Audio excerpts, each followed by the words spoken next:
विचित्रभूषणकरि हेमाम्बराडम्बरी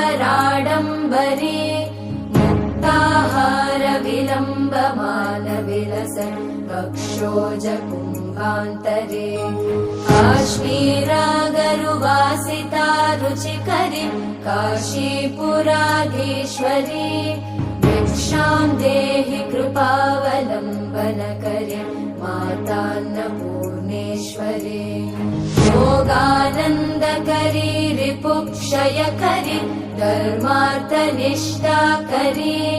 चन्द्रार्कानलभासमानलहरी त्रैलोक्यरक्षाकरी